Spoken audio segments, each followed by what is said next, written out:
Hey YouTube, how's it going? Hyena Magnus here, and there's just something I wanted to talk about today. A very interesting topic. The beast of Gevaudan. It was a wolf-like, dangerous, carnivorous beast that attacked France in the 1760s. And in this video, we're going to get down to what was the beast? What was the beast? What was it? Was there only one of them? Was there more than one? Or was it just alone? Well, that's what we're going to get into today. And no, it was not a serial killer because of the fact that animals can become man-eaters, and not to mention that there were no humans that were witnessed to being the beast. However, standing upright is not a good excuse for saying, oh, it was a human. I'm going to get into that later. Now, here's a little summary of the Beast of Javanaugh that happened. In 1764, that year starting, there were reports of a big wild beast prowling around the area. The beast was larger than a wolf that can make unlimited attacks whenever it could. When the beast attacked, it was usually shepherds, shepherdesses, and women and children, and sometimes men that got killed too. I mean, it was rare, but it was mostly like defenseless victims like women and children. The reason that being so is because the men often fought off the beast and the beast was scared of them. But yeah. They were mainly the targets. It was people. The crazy thing is that it didn't even go after the livestock, it just went after the people. Now, however, when they go after the people and not after livestock, that means it's a man-eating animal, right? And so no, I wouldn't say that, oh, that's a big red flag for it not to be an animal, but it's a serial killer. I disagree with that, because there are many instances of man-eating animals. Take, for instance, the man-eating lions of Tsavo. They made a movie about it called The Ghost in the Darkness. I recommend you watch that movie. It's a really good movie. But yeah, there were elephants, there were cattle that were helping build the bridge. But the lions, the unusual lions that attacked and killed the people there, they didn't even bother the animals. It was just the people they tried to kill. So yeah, that's man-eating animals for you. And that's just one example. If you want to see the man-eating lions of Tsavo, you have to go to the Chicago Museum in Illinois and check them out. They're stuffed and mounted on display. But anyways, so because the beast attacked people, the governor of the region sent 57 men to hunt the beast. During the campaign of trying to take down the beast, unfortunately it was just harmless wolves that ended up getting killed. Then an enormous wolf was shot and killed, but unfortunately, the attacks didn't stop there. King Louis XV, because he was the king at the time, he offered £10,000 as a reward for anyone who hunted and killed the beast. Every day, men would make organized hunts into the woods. There were troops placed in Gevaudan. When hunters came into contact with the beast, they shot it, but it didn't die. It got away. The reason the beast didn't die was because of the thickness of its fur. From this, the French people thought that this was a punishment from God because of their sins. I mean, we have to remember that France at the time was a Catholic country. But not only that, they made some very terrible choices. It was a pretty corrupt state, which the French Revolution turned out to be the result of what happened because of poor politics and how the church was. But yeah, it ended up in a violent conclusion. It ended violently. The French Empire. But anyways, we're in the 1760s now, talking about the beast. When they believed that the beast was a supernatural punishment from God, This just spread terror throughout the region. And here's the other crazy thing about what happened.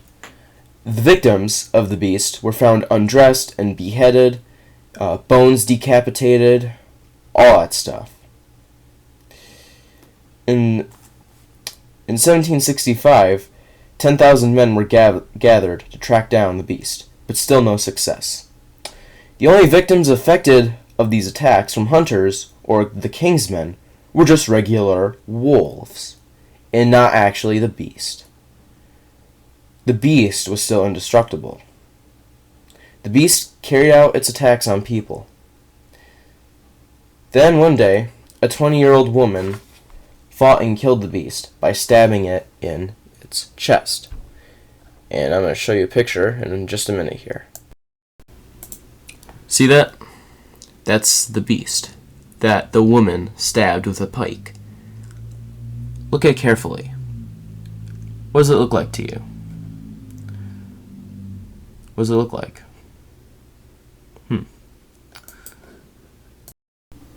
Not to mention after that, another large wolf was shot and killed. People obviously assumed that with these big animals killed, the reign of terror ended. Well, when I say reign of terror, I mean, I'm not referring to the French Revolution, obviously, but I'm referring to these man-eating attacks in the area. But unfortunately, starting again in 1766, the attacks from the beast started to happen again. A man named Jean Chastel melted his silver medals to make bullets. He went to a local priest and he had his bullets blessed by God in order to kill the beast. One day in 1767, Jean Chastel caught sight of the beast and killed it. The nightmare of Gevaudan was put to an end. Now, what happened to the beast, the remains of the beast, it's very strange, but here's what happened. After the beast was killed, Chastel had it mounted and stuffed on a display and sent to the king. But the king said it was too stinky, so we got rid of the beast's remains. And now the beast of Gevaudan, the remnants, I should say, reside in a garden in Versailles. So, that's a little quick history for you about the beast of Gevaudan. If you want to learn more, you can look it up on other sources and websites. But we're just going to talk about the animals and the species, what the beast could have been. What was the beast of Gevaudan? Or should I say, what were they? Because remember, 4 of them were killed, right? So I think it's a little bit inaccurate to say what was the beast instead of saying beasts, because there was more than one that was killed. We have to remember that. And that's what we're going to get into today. Okay, so first, we're going to start with the wolves. Okay, the 2 large wolves, the unusually large wolves that were shot and killed. Well, the obvious candidate would be a dire wolf, right? Why do I say a dire wolf? Because they were really large, unusually large, and also very strong. But, however, they might not have been the beast.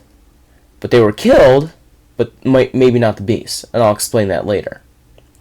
Okay, so right now I've come to the conclusion that 2 of the unusually large wolves were in fact dire wolves thought to have gone extinct from the Ice Age.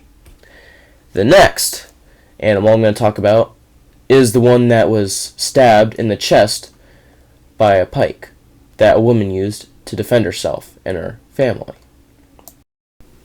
See this? You remember this picture? The animal slightly resembles Hyenodon, or maybe it was a giant extinct hyena that was just poorly misrepresented. And that's happened many times throughout history. Animals, unusual animals with a poor misrepresentation.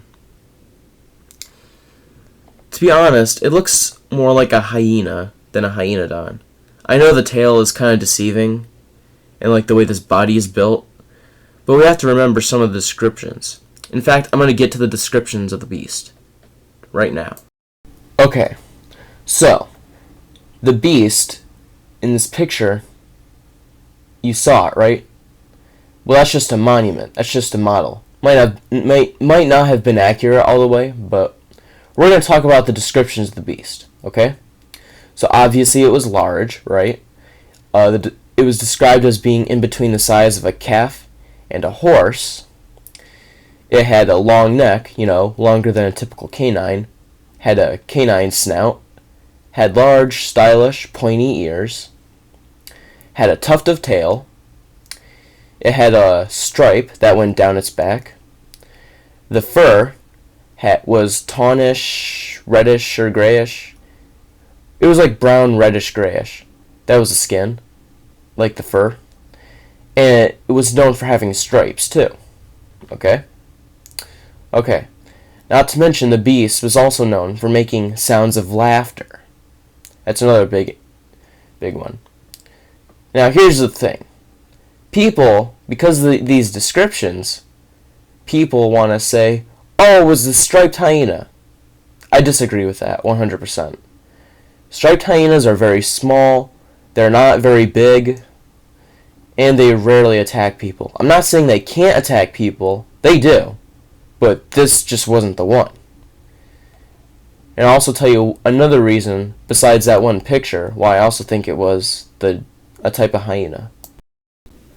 That's a picture that Jean Chastel drew of the beast that attacked him. And him and one of the king's men described it as la hyena. Look at it. It's brownish, it's got the fur. Now again, the artwork wasn't really accurate describing the beast, but that's the type of creature that attacked the people right here was described as a hyena. And there's only one culprit that I think actually fits the description of the beast. The giant hyena. The giant hyena, because it does fit some of the descriptions. If you look at it, it has the stripe that goes down the back. It has stripes. It has the face. It looks like a type of dog, but it's not a dog or a wolf. Oh yeah, speaking of it being a dog or a wolf, like a description, that's actually what one of the French people described it. They said it was like a wolf, yet not a wolf. And I know I'm going to have a little silly, this might sound silly, but when I was little, I actually didn't know what hyenas were, so I called them wolves, until my mom told me what they were, and I studied the animals a little bit, and I knew what hyenas were. So this is the one that Chastel probably killed, based on the description, and also, not to mention, the one that the lady probably killed. Now, however, there's one thing I gotta talk about here. Why am I bringing this up? Because I was very interested in this story because the animals sounded like they were extinct prehistoric animals, and I've been interested in looking at animals thought to be extinct, but with man encountering them in modern times. Example, okay, so you know how in like creationism they talk about man with dinosaurs? Same thing with cryptozoology. I've been interested in that, and I wanted to get into that, and that was very interesting.